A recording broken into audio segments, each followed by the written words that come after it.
माता की, भारत माता की, शीतला माता की, शीतला माता की।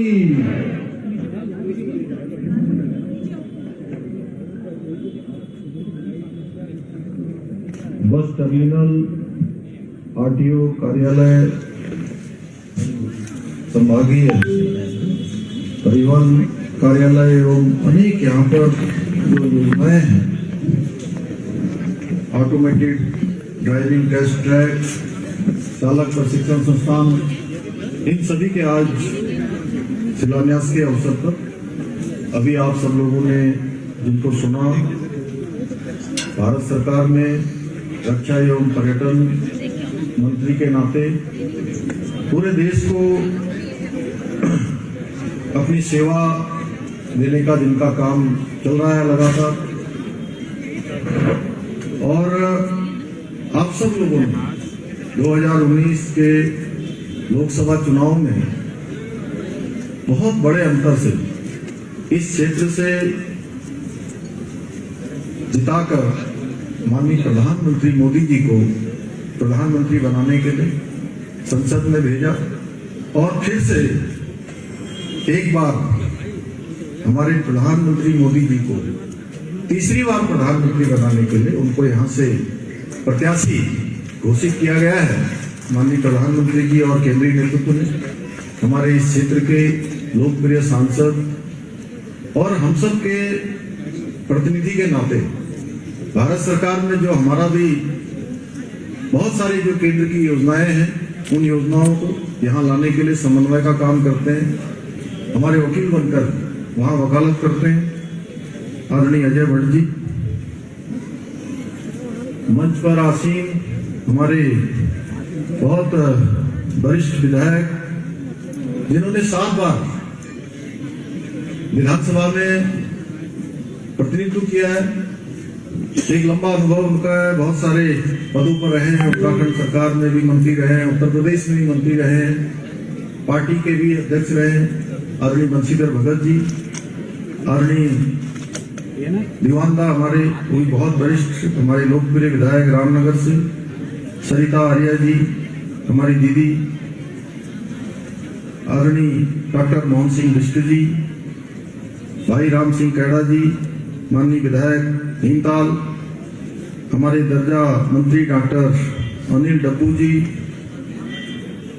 आदरणीय सुरेश भट्ट जी, दीपक मेहरा जी, दिनेश आर्या जी, मंच पर आसीन हमारे पूर्व मेयर जोगेंद्र पाल रोतेला जी, साकेत जी, जिला महामंत्री द्वय श्री नवीन जी, रंजन जी, प्रताप सिंह तापी जी, मजर नईम जी, यहाँ की जिलाधिकारी वंदना जी,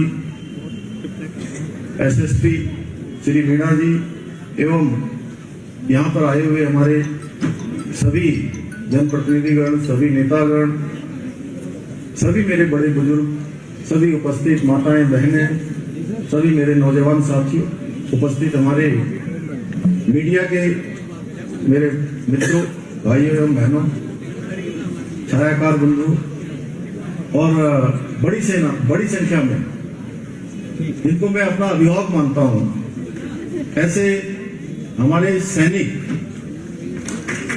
भारत माता के लिए जिन्होंने अपना संपूर्ण जवानी लगाने का काम जिन्होंने किया है, मैं सबसे पहले तो आप सब लोगों ने यहां पहुंचने पर जिस प्रकार से आपने मेरा और हम सभी का यहां पर स्वागत किया, माताओं बहनों ने जिस प्रकार से अपना आशीर्वाद दिया, नौजवान साथियों ने, बड़े बुजुर्गों ने जिस प्रकार हमारा उत्साहवर्धन किया, मैं भी आपको दोनों हाथ जोड़कर, सर झुकाकर आपको प्रणाम करता हूं, आपका अभिनंदन करता हूं। बड़ी संख्या में आप सब पधारे हैं। इसके साथ ही आज का दिन बड़ा शुभ दिन है, जहां आज महाशिवरात्रि का भी दिन है और आज महिला दिवस भी है। मैं महाशिवरात्रि की भी आपको बधाई देता हूं भगवान महादेव की कृपा आप सब पर बने, भगवान भोलेनाथ हमेशा कृपालु आप सब पर बने रहें। और अपनी मातृशक्ति को भी ईजाबेड़ी महोत्सव हम लोगों ने पूरे उत्तराखंड के अंदर यहीं हल्द्वानी नैनीताल से प्रारंभ करके कल देहरादून में उसका समापन हुआ। और जहां भी कहते हैं कि मातृशक्ति का सम्मान होता है, नारियों का सम्मान होता है, यत्र नारीस्तु पूज्यन्ते तत्र रमन्ते देवता, यानी कि जहां नारियों का सम्मान होता है वहां देवता भी रमण करते हैं। उन सभी अपनी मातृशक्ति को भी मैं नमन करता हूं। और बड़ी अच्छी बात है कि जहां हमारी बहनें, हमारी माताएं, माता स्वरूप मेरी सभी बुजुर्ग माताएं भी यहाँ पर आई हैं, मैं उनको नमन करता हूं। और वहीं मैं उनका धन्यवाद करना चाहता हूं जो बड़ी संख्या में हमारी मुस्लिम बहनें यहाँ पर रास्ते में कह रही थी कि यूसीसी आपने लागू किया है, उत्तराखंड में यूसीसी विधेयक पारित कराया है, उसके लिए जो धन्यवाद देने आई हैं मैं उनका भी धन्यवाद करता हूं अपनी तरफ से। आज भगवान शंकर और मां शीतला के आशीर्वाद से, मां जया रानी के आशीर्वाद से आज 100 करोड़ से भी ज्यादा, कितनी आंटी की कितने 110 करोड़ की योजनाओं का और सब मिलाकर 620 करोड़ से भी अधिक की योजनाओं का, लगभग 700 करोड़ के आसपास की योजनाओं का यहाँ पर लोकार्पण और शिलान्यास किया गया है। ये मेरा सौभाग्य है कि इन सभी योजनाओं का आज मुझे और हमारे सभी साथियों को लोकार्पण और शिलान्यास करने का ये शुभ अवसर प्राप्त हुआ। हल्द्वानी में रोडवेज बस टर्मिनल, आरटीओ कार्यालय, ड्राइविंग सेंटर सहित ऐसे अनेकों निर्माण के कार्य हैं जो मैं कभी कभी आता हूं, जब भी मैं यहाँ आता हूं या जब भी मैं ऐसे शिलान्यास करता हूं या लोकार्पण करता हूं तो मेरे मन में एक प्रश्न आता है मुझसे कि आखिर ये इतनी देर में क्यों हो रहा है। ये प्रश्न शायद मेरे मन में होता है ऐसा नहीं है, ये प्रश्न आप सबके मन में भी आता होगा कि ये काम तो बहुत पहले हो जाना चाहिए था, आखिर क्यों नहीं हुआ। वैसे इस प्रश्न का उत्तर भी अगर हम खोजेंगे तो जरूर हमको मिल जाएगा, क्योंकि ये प्रश्न मेरे मन में आ रहा है ऐसा नहीं है, ये प्रश्न सबके मन में आता होगा। इस प्रश्न का उत्तर हमको सामूहिक रूप से खोजना चाहिए कि ये काम कई साल पहले तैयार हो जाने थे, लेकिन यह पुनीत कार्य हो सकता है मां शीतला देवी ने, मां जया रानी ने, भगवान महादेव ने हमारे ही हाथों लिखा होगा, हम सबके हाथों लिखा होगा, आप सबकी उपस्थिति में लिखा होगा। और हम ऐसे तमाम कार्य कर रहे हैं जो काम पहले होने चाहिए थे, पहले की सरकारों में हो जाने चाहिए थे। उनकी इच्छा शक्ति नहीं थी, उनके मन में इस प्रकार का भाव नहीं था कि जिससे जनता को सुविधा मिलेगी, जनता का जीवन आसान होगा, ये हमारा कुमाऊं का दौर यहाँ पर विकास के लिए आगे बढ़ेगा, विकास के नए मार्ग खुलेंगे, रोजगार के नए रास्ते खुलेंगे। भाइयों बहनों, हम जब भी कोई अच्छे काम करते हैं, कुछ लोगों की फितरत होती है अच्छे कामों को रोकने की, या उन कामों में भी जो काम हम बड़ी शिद्दत से कर रहे हैं, रात दिन लगकर कर रहे हैं कि हमारी माताओं बहनों का जीवन ऊपर उठे, हमारे नौजवान भाइयों को रोजगार मिले, हमारे बड़े बुजुर्गों को सबको सुविधा मिले, उसके लिए जो काम कर रहे हैं उसमें भी, अच्छे कामों में भी वो कमी निकालने की कोशिश करते हैं। जब हमने प्रदेश में देश का सबसे कठोर नकल विरोधी कानून लागू किया तो उसके बारे में भी न जाने क्या क्या कहा गया उस समय। कहीं कहने लगे कि छोटे बच्चों पर भी, हाई स्कूल इंटर कक्षा 8वीं में पढ़ने वाले बच्चों पर भी इन्होंने नकल अध्यादेश लागू कर दिया। अरे छोटे छोटे बच्चों को जेल जाना पड़ेगा। एक बहुत बड़े व्यक्ति मेरे पास आए और मेरे से बोले कि आपका बेटा कौन सी क्लास में पढ़ता है। मैंने कहा अभी तो वो 6ठी क्लास में है, 6 में पढ़ता है। तो बोले अरे तो उसके ऊपर भी लागू हो जाएगा क्या ये।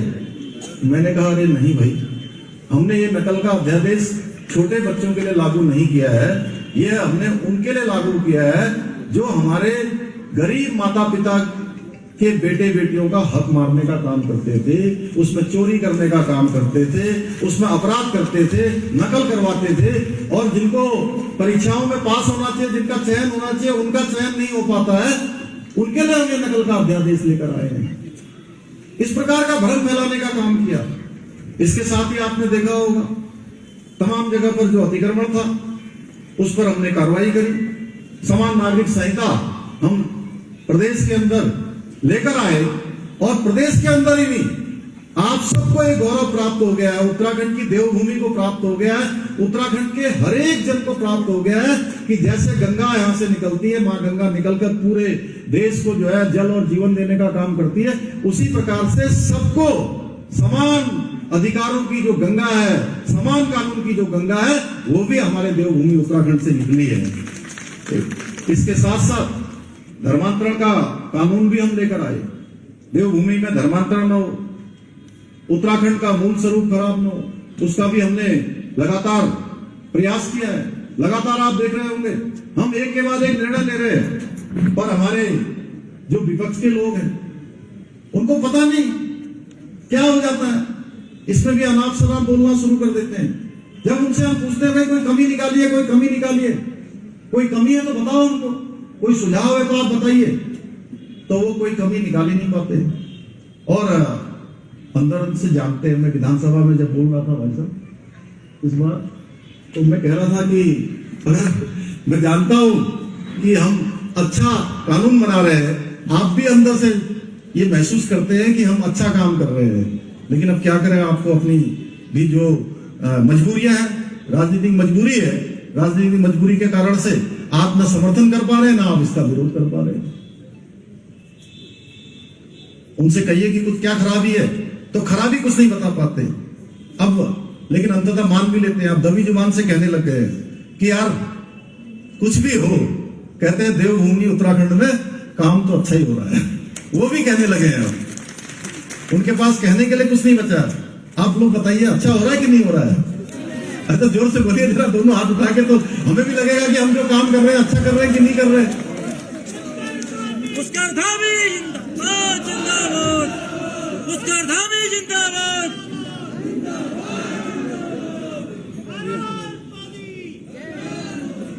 लेकिन देवभूमि में अच्छे कार्य होने के बावजूद भी जो हमारे अब विपक्ष में किसी के पास कुछ कहने के लिए है नहीं, मुद्दा विहीन है, और जनता के बीच में जाकर उनको बरगलाने का काम लगातार करते हैं। हम कहते हैं भाई राजनीति अपनी जगह पर है, लेकिन अगर प्रदेश की बात है, प्रदेश की विकास की बात है, जनगण मन के कल्याण की बात है, तो सबको आगे आना चाहिए। इसमें राजनीति बाद में कर लेना, चुनाव आएगा उस समय आप अपने लिए वोट मांग के चले जाना, लेकिन अगर कोई अच्छा काम कर रहे हैं तो सबको साथ में आना चाहिए। इसका उदाहरण अभी आपने देखा होगा, आप ही के हल्द्वानी में किस प्रकार से अशांति फैलाने का काम हुआ, किस प्रकार से वहां पर उपद्रव किया गया, यह सब आप लोगों ने देखा होगा, अच्छे से देखा होगा। भाई बहनों, देवभूमि जैसे पवित्र स्थान में लंबे समय से जो सरकारी भूमि पर काबिज है, अतिक्रमण कर रखा है खतरनाक तरीके से, उसके अंदर अंदर तमाम प्रकार के षड्यंत्र रचे जाने का काम लगातार होता रहा है।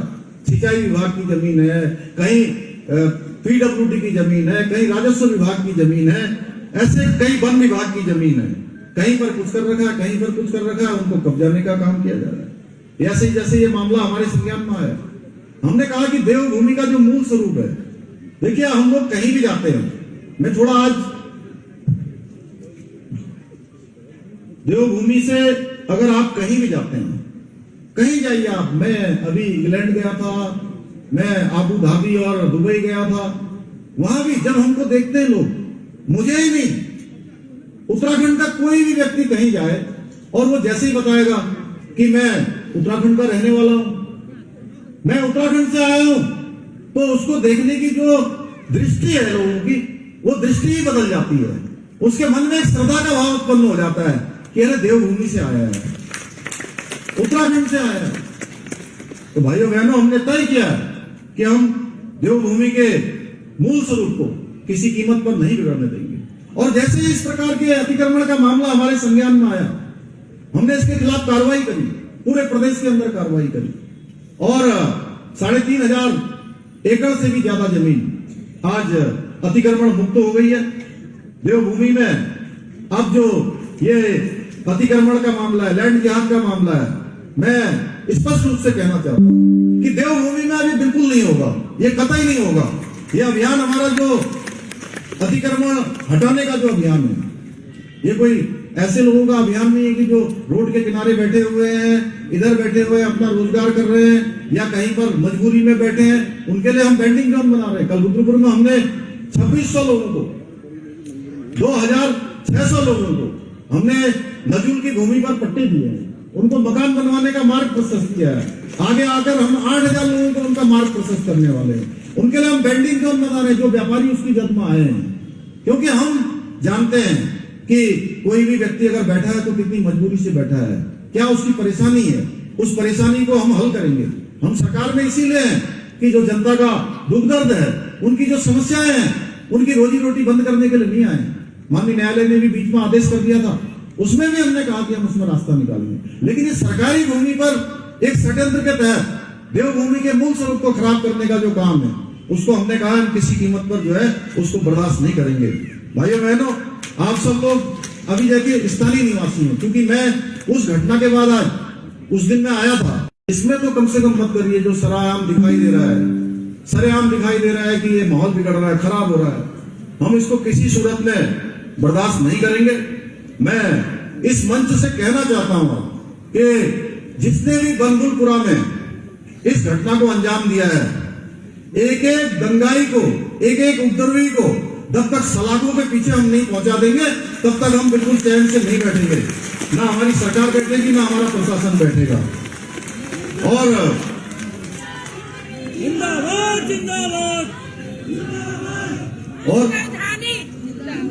और मैं एक बात और स्पष्ट कर देना चाहता हूं कि इस घटना में जो भी नुकसान हुआ है, उस नुकसान की भी एक एक भरपाई उन्हीं दंगाइयों से की जाएगी जिन्होंने ये दंगा किया है। भाइयों बहनों, हमारा हमेशा से लक्ष्य रहा है कि उत्तराखंड का सर्वांगीण विकास हो, उस काम के लिए हम लगे हुए हैं। हम आदरणीय प्रधानमंत्री जी के मार्गदर्शन में उत्तराखंड में जो अंतिम छोर में व्यक्ति खड़ा है, गरीब है, मजदूर है, जिसको आज विकास की आवश्यकता है, उस तक विकास पहुंचाने के लिए हम प्रतिबद्ध हैं। बहुत सारे काम यहाँ पर अभी अजय भट्ट जी ने यहाँ से गिनाए और प्रताप भाई ने तो बहुत विस्तार से बताया। वैसे इनके बोलने के बाद कोई बोलने की बहुत आवश्यकता बस नहीं जाती है, क्योंकि सारे काम इन्होंने गिना दिए। चाहे आज हम जमरानी बाग की बात कर रहे हैं, यहाँ पर हमारा कैंची धाम के लिए मास्टर प्लान बन रहा है, ये हल्द्वानी शहर को स्मार्ट सिटी की तर्ज पर आगे विकसित करने के लिए योजना हो, चाहे यहाँ ट्रेन चलानी हो, चाहे इस हल्द्वानी से पिथौरागढ़, मुंशियारी और चंपावत के लिए हेली सेवा प्रारंभ करनी हो, रेल सेवा हो, रोड हो, रोपवे हो, सब में हम तेजी से काम कर रहे हैं। और ये वो सारे काम हैं जो कई दशकों से रुके हुए थे। अभी कह रहे थे जमरानी बाग, जमरानी बाग, जमरानी बाग, आप भी सुनते थे, मैं भी सुनता था जब से छोटा था कि जमरानी बाग कब बनेगा, जमरानी बाग कब बनेगा। इतने दशक बीत गए लेकिन नहीं बन पाया। आज जमरानी बाग बनने का मार्ग प्रशस्त हुआ, उसकी स्वीकृति प्रदान हुई तो हमारे प्रधानमंत्री मोदी जी के नेतृत्व में हुई, क्योंकि उनको उत्तराखंड की जनता से बहुत प्यार है। हमेशा मुझे जब भी हमारे पत्रकार बंधु पूछते हैं कि लोकसभा चुनाव में क्या होने वाला है, तो मैं उनसे कहता हूं कि जिस प्रकार से हर एक अवसर पर, चाहे उत्तराखंड की हमारी टोपी हो ब्रह्मकमल वाली, इन्होंने पहन रखी है प्रताप जी ने, ये टोपी प्रधानमंत्री जी ने 26 जनवरी 2022 को वहां पहनी थी, लाल किले में, दिल्ली में लाल किले में। और भी कोई अवसर होता है तो उत्तराखंड का नाम लेना भूलते नहीं है। कल जब वो पूरे देश से जो हमारे स्वदेश दर्शन योजना में हमारे राज्य की भी 3 योजनाएं उसमें सम्मिलित है, 2 का कल हुआ है, आगे चलकर और भी हमारा कैंची धाम से लेकर और कई सारी योजनाएं मानसखंड मंदिर माला मिशन के अंतर्गत भी है। हमारा गुंजी, मलारी, माड़ा, नीति, ये सारे गाँव जो वाइब्रेंट विलेज के अंतर्गत आ रहे हैं, उन सबके विकास की योजनाओं का जब वो कश्मीर से शिलान्यास कर रहे थे, तब भी वो उत्तराखंड की बात कर रहे थे। उत्तराखंड उनके दिल में बसता है। तो मैं कहता हूं कि जब चुनाव आएगा तो हर बार से ज्यादा वोट 2000 देखिए 14 का चुनाव था, 14 के चुनाव में जितने वोट मिले 2019 के चुनाव में उससे ज्यादा वोट मिले। अब 2019 में जितने मिले हैं ये हमारी भी जिम्मेदारी है कहने के लिए कि आपने इतने काम कर दिए, तो 2024 में 2019 से ज्यादा वोट मिलेंगे। मैं हमेशा कहता हूं क्योंकि उन्होंने हमेशा उत्तराखंड को प्राथमिकता दी है। जो भी हमने उनसे कहा है उन्होंने हमेशा हमारी बात को तवज्जो दी है, आगे बढ़ाया है। इसीलिए हम भी रात दिन प्रयास करके जो विकास की धारा है वो अंतिम छोर तक पहुंचानी है। सरलीकरण, समाधान, निस्तारण ये हमारा मंत्र है। इस मंत्र को लेकर हम काम कर रहे हैं। भाइयों बहनों, हम केवल फैसले ही नहीं ले रहे हैं, केवल फैसले नहीं ले रहे हैं, फैसले लेने के साथ साथ उनको धरातल पर उतारने का काम कर रहे हैं। ठोस तरीके से धरातल पर चीजें उतरे उसकी समीक्षा कर रहे हैं। उसके लिए जो आगे योजना करनी है वो योजना कर रहे हैं। इसीलिए ये जो आप देख रहे होंगे अभी बहुत सारी योजनाओं के बारे में यहाँ से प्रताप जी बता रहे थे, भाई साहब अजय भट्ट जी ने बताया, ये रिकॉर्ड समय में हमारे द्वारा बहुत सारी योजनाओं का लोकार्पण भी हो रहा है और शिलान्यास भी हो रहा है। मैं आपसे आज इस मां शीतला देवी के प्रांगण से, भगवान महादेव के इस स्थान से कहना चाहता हूं कि जिन योजनाओं का भी हमने भूमि पूजन किया है, मां शीतला के आशीर्वाद से उनका लोकार्पण भी हम लोग करेंगे। भाइयों बहनों, एक जो विकसित उत्तराखंड है उसका जो हमने स्वप्न देखा है, जो हमने संकल्प लिया है, उसके विजन को लेकर हम निरंतर आगे बढ़ रहे हैं। ये स्पष्ट विजन है, उस विजन के अनुरूप हमारी सरकार काम कर रही है। हमारी नीति और नियत दोनों स्पष्ट है, उसमें कोई कंफ्यूजन नहीं है कि क्या काम करना है। हम जानते हैं हमारी माताओं बहनों के जीवन को किस प्रकार से ऊपर उठाना है। इसलिए आज उत्तराखंड में भी जिस प्रकार से देश में विकास आधारित राजनीति प्रारंभ हुई है, एक विकास आधारित राजनीति की उत्तराखंड में भी हमने शुरुआत की है। ये कोई समापन नहीं हो गया कि आज लोकार्पण हो गया, आज शिलान्यास हो गया। ये हमारी शुरुआत हुई है, हम आगे बढ़ेंगे। मुझे पूरा विश्वास है कि जो हमारी ये विकास की यात्रा है ये निरंतर आगे बढ़ेगी। आज प्रदेश में इंफ्रास्ट्रक्चर, पर्यावरण सुरक्षा, आधुनिक विकास के साथ साथ सांस्कृतिक विकास के लिए भी विशेष अभियानों को चलाया जा रहा है। विशेष काम लगातार किए जा रहे हैं, उनको आगे बढ़ाया जा रहा है। यहीं पर अभी हमारी रानीबाग की जो HMT फैक्ट्री है वो भी कई सालों से आप देखते होंगे कि वो जमीन आनी है ऐसा चलता रहता था, लेकिन वो वापस नहीं आती थी। वो जमीन भी हमारी वापस आ गई है, उसमें भी हम जो है कोई बड़ा अभी उसके लिए भी मास्टर प्लान तैयार कर रहे हैं। आने वाले समय में एक बड़ा काम हमारा वो भी होगा। राज्य में आज रोजगार के अवसर पैदा करने के लिए, यहाँ का पलायन रोकने के लिए, पर्यटन को बढ़ावा देने के लिए, राज्य की जो आधारभूत जो व्यवस्थाएं हैं उनको दुरुस्त करने के लिए हमने अगले 10 सालों का एक मास्टर प्लान तैयार किया है, एक विजन तैयार किया है कि आने वाले 10 सालों में किस प्रकार से उत्तराखंड आगे बढ़ेगा। क्योंकि हमारे प्रधानमंत्री जी ने एक अवसर पर नहीं अनेक अवसरों पर कहा है कि 21वीं सदी का तीसरा दशक उत्तराखंड का दशक होगा। और आप देख रहे होंगे जितने रिकॉर्ड काम हो रहे हैं इस दशक में, एक के बाद एक। जहां आप लोगों का आशीर्वाद है वहीं भगवान की कृपा है। हमारे मोदी जी का स्पष्ट विजन है कि उत्तराखंड हिंदुस्तान का एक आदर्श राज्य बने, वही विजन लेकर हम आगे बढ़ रहे हैं। आज सब बताइए, आज जैसे आज यहाँ पर रोडवेज का बस टर्मिनल बन गया, RTO कार्यालय बन गया, ड्राइविंग स्कूल का निर्माण हो जाएगा, तो इससे रोजगार के अवसर बढ़ेंगे ना। यहाँ अभी हैंकी जी कह रहे थे कि साहब आपने बड़ा अच्छा काम कर दिया। ये जो हमारा प्रशिक्षण का जो संस्थान है वो केवल वही देहरादून में था, देहरादून के बाद अब हल्द्वानी में भी खुल गया है। तो ये एक बड़ा काम हो गया। इससे पर्यटन को भी बढ़ावा मिलेगा, रोजगार भी बढ़ेगा।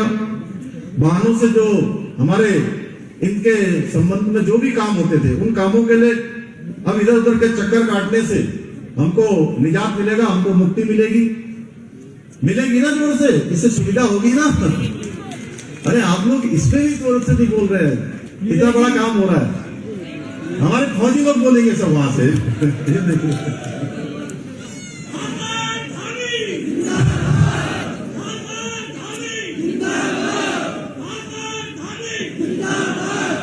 उत्तराखंड को विकसित बनाने के लिए, उत्तराखंड को हर क्षेत्र में आदर्श बनाने के लिए जो हमारा विकल्प रही संकल्प जो मैं बोलता हूं, आज मैं उसके बारे में थोड़ा स्पष्ट बता देना चाहता हूं। आज सबने ज्यादा बोल दिया तो मैं भी सोच रहा हूं थोड़ा 5 मिनट मैं भी ज्यादा बोल देता हूं।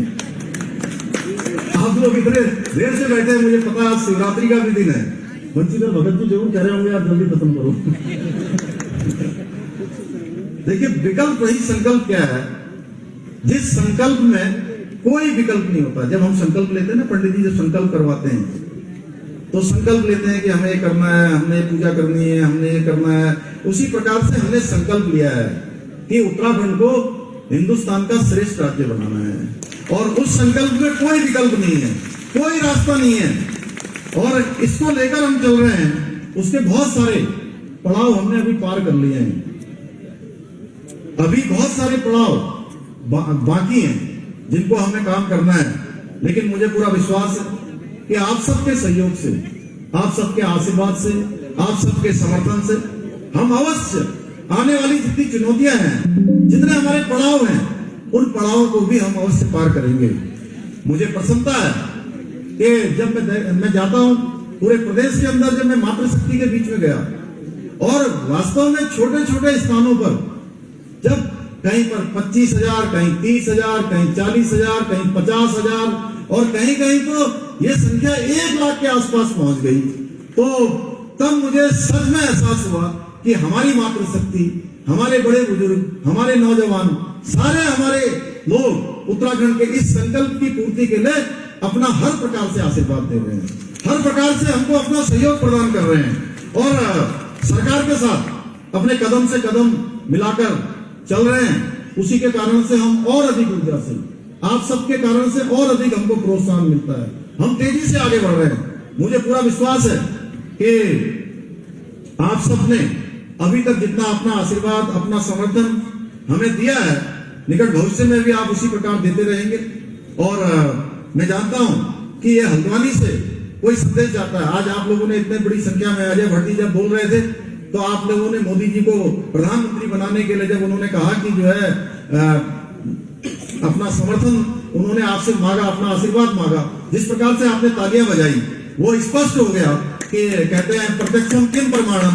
मुझे पूरा विश्वास है कि बड़ी संख्या में, और पिछली बार से भी ज्यादा रिकॉर्ड वोटों से आप हमको यहाँ से इनको संसद में भेजेंगे। और इसके साथ ही मैं आज हल्द्वानी में जो ये एक बहुत अच्छा काम, जो बहुत सालों पहले होना चाहिए था, बहुप्रतीक्षित काम आज होने जा रहा है, उसके लिए आप सबको बधाई देता हूं, आप सबको शुभकामनाएं देता हूं। और मुझे बहुत सारे आज यहाँ पर बहुत सारे ऐसे पत्र भी मिले हैं जिसमें लोगों ने कुछ होने वाले काम हैं, कुछ अल्पकालिक हैं, कुछ मध्यकालिक हैं, कुछ दीर्घकालिक हैं, कुछ ज्ञापन है। उन सभी को मैं अपने साथ लेकर जा रहा हूँ। भगत जी ने भी दिया है, मुझे ये फैक्ट्री के बारे में कहा है, राम सिंह जी ने ये विश्व शिव देवगुरु को मंदिर माला मिशन में शामिल करने के लिए कहा है। इन सभी का परीक्षण करवाकर इनको सबको आगे की कार्य योजना में सम्मिलित किया जाएगा। आप सबकी तरफ से भी बहुत सारे मुद्दों पर मुझे ज्ञापन दिया है।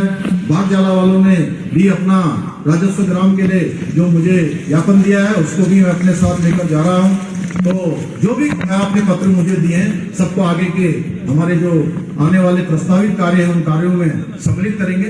एक बार फिर से मैं आप सबको आज महाशिवरात्रि की आप सबको बधाई देते हुए, महिला दिवस की भी बधाई देते हुए, और भगवान से प्रार्थना करता हूं कि आप सबका भगवान हर प्रकार से मंगल करें, हर प्रकार से आपकी मनोकामना पूर्ण करें। और जो काम हमने आज शुरू किए हैं, मैं भगवान से प्रार्थना करूंगा कि जल्दी से जल्दी वो पूर्ण हो और लोगों की सेवा अच्छी हो। इतना ही आप सबसे निवेदन करते हुए मैं अपनी बात को समाप्त करता हूं। बहुत बहुत धन्यवाद।